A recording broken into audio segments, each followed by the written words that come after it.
الحمد للہ وکفی وسلام علی عبادہ الذین اصطفی اما بعد۔ ناظرین، اعتکاف کی فضیلت کے اوپر آپ کے سامنے ایک ویڈیو آپ کی خدمت میں پیش کی گئی تھی کہ اعتکاف کی فضیلت کیا ہے، اور اعتکاف کی جو قسمیں ہیں وہ بھی اس میں بیان کی گئی تھی۔ آج چونکہ 20واں روزہ ہے اور آج سے بندہ اعتکاف میں بیٹھ رہا ہے، تو اسی لیے ارادہ ہوا کہ آج اعتکاف کے مسائل بھی آپ کی خدمت میں عرض کر دیے جائیں۔ تو ناظرین، فضیلت اور قسمت اعتکاف کی بتائی گئی تھی کہ اعتکاف سنت علی الکفایہ، یہ 10 دن والا اعتکاف ہے جو آج شام سے چالو ہونے والا ہے، اور دوسرا ایک اعتکاف نفلی ہے جس کے کمی کی کوئی مقدار متعین نہیں ہے۔ آدمی اگر نماز کے لیے بھی مسجد میں آ رہا ہے اور یہ نیت کر رہا ہے مسجد میں داخلے کے وقت کہ میں اتنے مسجد میں رہوں گا، اعتکاف کی نیت سے رہوں گا، تو ناظرین وہ اعتکاف کی حالت میں ہی سمجھا جائے گا۔ اور اسی کے ساتھ ساتھ تیسرا جو اعتکاف ہے واجب کا، کوئی آدمی یوں کہہ لے کہ اگر میرا فلاں کام ہو گیا تو میں اللہ کے لیے 10 دن کا، 5 دن کا، 6 کا، جتنا بھی وہ متعین کرتا ہے اعتکاف کروں گا، تو ناظرین یہ اعتکاف مستقل واجب ہو جاتا ہے اور اس کو بھی پورا کرنا واجب ہے۔ اب یہاں مجھے صرف مسائل بتانے، آپ کو گھمانا نہیں ہے۔ یہ اعتکاف کرنے والا بندہ اگر مرد اعتکاف کر رہا ہے تو ایسی مسجد میں اعتکاف کرے جس میں 5 وقت کی نماز ہوتی ہو، کم سے کم درجہ۔ اگر جمعہ بھی ہوتا ہو تو الحمدللہ اچھی بات ہے، لیکن کم سے کم ایسی جگہ اعتکاف کرے جس میں 5 وقت کی نماز جماعت سے ہوتی ہو، اور اپنی کوئی ایک جگہ متعین کر لے۔ اپنی کوئی ایک جگہ متعین کرنے کے بعد یہ وہیں پر بیٹھ جائے، ذکر و اذکار کرے، قرآن کی تلاوت کرے، وہیں پر بیٹھا بیٹھا یہ سب کچھ کرتا رہے۔ اس کے بعد باہر نکلنے کا تقاضا آئے، کچھ ضرورتیں ایسی ہے جو انسان کی طبعی ضرورتیں کہلاتی ہیں، کچھ ضرورتیں ایسی ہیں جو اضطراری ضرورتیں کہلاتی ہیں۔ طبعی ضرورتیں یا بشری ضرورتیں، انسان کو پاخانے کا تقاضا ہے، پیشاب کا تقاضا ہے، اس کے لیے آدمی نکل کے جائے گا۔ لیکن اسی کے ساتھ ساتھ یہ بات یاد رکھیں کہ میں نے پہلے حصے میں بھی عرض کیا تھا آپ کی خدمت میں کہ معتکف بہت سارے نیک کاموں سے رکا رہتا ہے، اللہ تبارک و تعالیٰ اسے ان کا ثواب نہ کرتے ہوئے بھی عطا فرماتے ہیں۔ مثلا یہ عیادت کے لیے مریض کی نہیں جا سکتا، جبکہ حدیث میں ہے، پہلے میں نے غالباً کسی موقع سے مریض کی عیادت کا ثواب ذکر کیا تھا کسی موقع سے، کہ جو آدمی کسی بھائی کی عیادت کے لیے جاتا ہے بیمار کی، اور وہ اس نیت سے جاتا ہے کہ میرا ایمان والا بھائی ہے اور میں اس کی عیادت کروں گا، اسے تسلی دوں گا، اللہ ٹھیک کر دیں گے، تو ایک روایت کے مطابق پورا دن، اگر وہ دن میں گیا ہے، رات میں گیا تو پوری رات، اور ایک روایت غالباً یہ بھی ہے کہ 24 گھنٹے تک 70,000 فرشتے اس کے لیے دعا کرتے رہتے ہیں مغفرت کی، جانے والے بندے کے لیے۔ تو یہ اتنا بڑا ثواب ہے، معتکف اس سے محروم رہتا ہے، لیکن فرمایا علماء نے کہ اللہ تبارک و تعالیٰ اسے ان کا ثواب بھی عطا فرماتے رہتے ہیں اعتکاف میں بیٹھے بیٹھے۔ اور ناظرین، یہاں اعتکاف وہ ایسا واحد عمل ہے جس میں انسان اگر تھک کر کے سو گیا، خاموش بیٹھ گیا، تھک کر کے جیسے آرام کرنے کے لیے بیٹھ جاتا ہے، ریسٹ لینے کے لیے،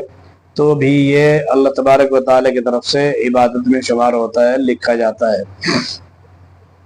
اب انسان کو اگر باہر کا تقاضا ہے تو پیشاب پاخانے کے لیے تو جا سکتا ہے، اجازت ہے، گنجائش ہے۔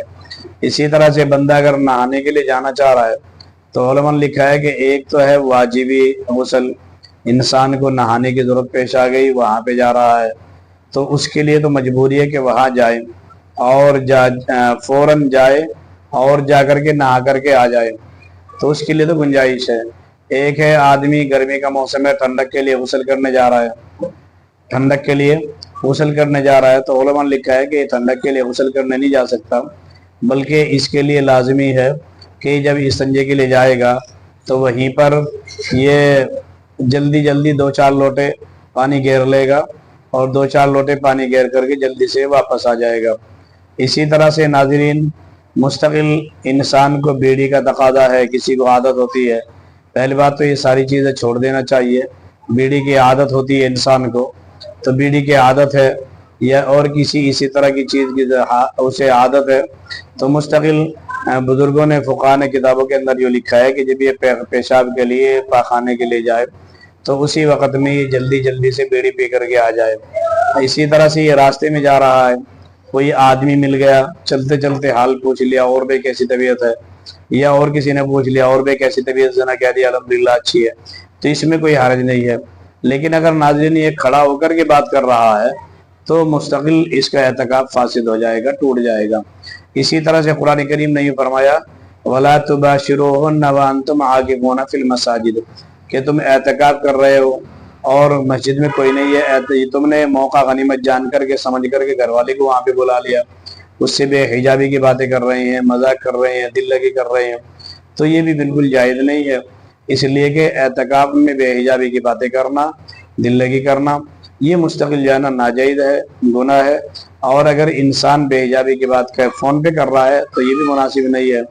اس لیے کہ وہاں اللہ کو راضی کرنے کے لیے بیٹھا ہے۔ ایسے وقت میں ناظرین بہتر یہ ہے کہ فون گھر پہ رکھ کے آئے بندہ،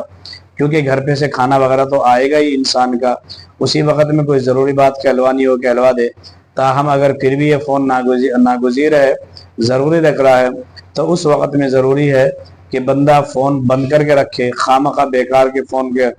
بار بار فون کی گھنٹی بج رہی ہے، عبادت میں خلل پڑ رہا ہے، جو دوسرے بیٹھے ہیں وہ بھی پریشان ہیں، تو مستقل اس کا خیال کرے کہ فون بالکل بند رہے۔ کوئی خاص ضرورت یاد آ گئی تو فون کھول کے فون کر لیا، اس کے بعد فوراً بند کر کے بیگ میں یا اسی طرح بستر وغیرہ میں لپیٹ کر کے رکھ دیا۔ اسی طرح سے ایک عادت ہوتی ہے ہمارے علاقے میں، کچھ لوگ ہوتے ہیں، حقوق کی عادی ہوتی ہے ہمارے بزرگ، وہ وضو خانے پر بیٹھ کر کے لا بھائی مجھے بھی پیلا، تو بھی پیلا دے، بھر کے دے ادھر، تو یہ مستقل غلط ہے۔ اگر آدمی بغیر ضرورت کی مسجد سے باہر نکلتا ہے، جو لکھا ہے فقہاء نے، اگر ایسی عادت اضطراری والی بن رہی ہے کہ نہیں پیے گا تو حالت خراب ہو جائے گی، تو اسے آدمی کے لیے تو مجبوری ہے، ورنہ اس طرح کی چیزوں سے نکلنے سے بندے کا اعتکاف ٹوٹ جاتا ہے۔ یہ بات یاد رکھے۔ آدمی بیوی سے بوسہ کنار ہو رہا ہے، انزال ہو گیا، اعتکاف ٹوٹ جائے گا۔ اسی طرح سے ہماری مائیں بہنیں گھر میں اعتکاف میں بیٹھی ہیں، تو ان کے تعلق سے بھی 2-3 مسئلے یاد رکھ لیجئے گا کہ گھر میں جس کمرے میں وہ اعتکاف میں بیٹھی ہیں اس جگہ سے بلا ضرورت شدیدہ وہ ہرگز نہیں اٹھیں گے۔ استنجے کے لیے اٹھ رہی ہیں، مجبوری ہے، اور اسی طرح سے پیشاب پاخانہ ہے، مجبوری ہے، یہ انسان کی طبعی ضروریات میں داخل ہے، انسان اٹھ رہا ہے، لیکن وہ اٹھتے ہی ضرورت پوری کر کے فوراً اپنی جگہ پر چلی جائے۔ ایسا نہیں جیسے ہماری ماں بہنوں کی عادت ہوتی ہے، یہاں پہ کٹورا پڑا ہے، یہ ڈیگچی پڑی ہوئی ہے، یہ اٹھائی نہیں تو نے، وہیں پہ کھڑے ہو کے اگر باتیں بنانے لگ گئی تو اعتکاف ٹوٹ جائے گا۔ بلکہ اپنی جگہ رہے، وہیں کھائے، وہیں سوئے، وہیں پیے، استنجا وغیرہ کا تقاضا ہے تو اٹھ کر کے آ جائے۔ ہاں فقہاء نے اس چیز کی اجازت لکھی ہے کہ بعض مرتبہ ایسا ہوتا ہے کہ گھر میں ممبرس کم ہوتے ہیں، مثلاً ایک گھر والی ہے اور ایک ساس ہے، ساس اعتکاف میں بیٹھی ہے، بچے بہت چھوٹے ہیں، یہ گھر والی کام کر کر کے تھک گئی ہے، اب یہ کہہ رہی ہے ساسو اماں کو ماں تھوڑی سبزی وغیرہ کاٹ دو، تو فقہاء نے یہ لکھا ہے کہ نہایت ہی مجبوری کے درجے میں، ایسا نہیں کہ آپ یہ سمجھ کر کے چلو جائز تو ہے، سر پہ ڈال دو بوڑھی اماں کے، کاٹ لے، کیا مصیبت آ رہی، بتایا تو تھا ہی کہ اعتکاف میں جائز ہے۔ ایسا نہیں ہے ناظرین، نہایت ہی مجبوری کے درجے میں اگر کوئی ایسا موقع آئے تو وہاں بیٹھ کر کے اگر سبزی وغیرہ کاٹ دی اس نے چند منٹوں میں اور پھر زبان سے ذکر کرتے رہے اس دوران بھی تو جائز ہے، لیکن اپنا وقت فضولیات میں بالکل نہ لگائے، بلکہ قرآن کی تلاوت میں، ذکر و اذکار میں لگائے۔ اور فقہاء نے یہ لکھا ہے کہ اگر دوران اعتکاف حیض وغیرہ آ جائے، جو ماہواری ضرورت ہے آتی ہے، تو اس وقت میں اس کا اعتکاف ٹوٹ جائے گا، فاسد ہو جائے گا، اور وہ آگے جب قضا کرے گی صرف اسی دن کی قضا کرے گی جس دن اس کا اعتکاف ٹوٹا ہے۔ اسی طرح سے ناظرین یہاں پر ایک مسئلہ اور یاد رکھیے کہ اگر کوئی بندہ اعتکاف کی حالت میں ایسی مسجد میں ہے جہاں جمعہ نہیں ہوتا، وہ جمعے کے لیے نکل کر کے جانا چاہتا ہے تو اس کے لیے اجازت ہے، وہ دوسری مسجد میں جائے، جمعہ پڑھے اور فوراً اتنی دیر پہلے نکل جائے، جا کر کے پہلی سنتیں پڑھ لے اور پھر فوراً وہاں سے فرض پڑھتے ہی آ جائے، اپنی مسجد میں آ کر کے باقی سنتیں ادا کر لے۔ اگر کوئی بندہ اعتکاف کے لیے گیا، جمعے کے لیے گیا، وہیں پر جا کر کے رہ گیا اور اسی مسجد میں اعتکاف کر لیا تو فقہا نے لکھا ہے جائز تو ہے لیکن بہتر نہیں ہے. بہتر یہی ہے کہ آدمی اپنی مسجد میں جہاں پہ پہلے بیٹھا ہوا تھا وہیں پر آ کر کے اعتکاف کرے اور آپس میں اعتکاف والے بیٹھ کر کے گپے نہ ہانکے, باتیں نہ بنائے, ادھر ادھر کی باتیں نہ کرے, رشتہ داری کی باتیں نہ کرے. اسی طرح کچھ علاقوں میں, باہر کے علاقوں میں, ساؤتھ کے علاقوں میں ہم نے دیکھا ہے وہاں دعوتیں وغیرہ ہوتی ہیں. دعوتوں میں معتکف بھاگا پھر رہا ہے, دوڑا پھر رہا ہے اور کھانے کے چکر میں اپنے آپ کو لگا رہا ہے. ان چیزوں کا دھیان ذمہ داروں کو دینے کی ضرورت ہے کہ وہ خود ان کی چیزوں کا دھیان دیں اور معتکف کو چاہیے کہ وہ اللہ اللہ کرتے رہے, ذکر و اذکار میں لگا رہے. تو ناظرین, یہ مستقل مختصر سے مسائل تھے. اگر کسی اور احباب کو اور کوئی مسئلہ درپیش ہو تو وہ ہمیں کمنٹ باکس میں لکھ کر کے ضرور پوچھ سکتا ہے, انشاءاللہ ہم اس کا جواب دیں گے. السلام علیکم ورحمۃ اللہ.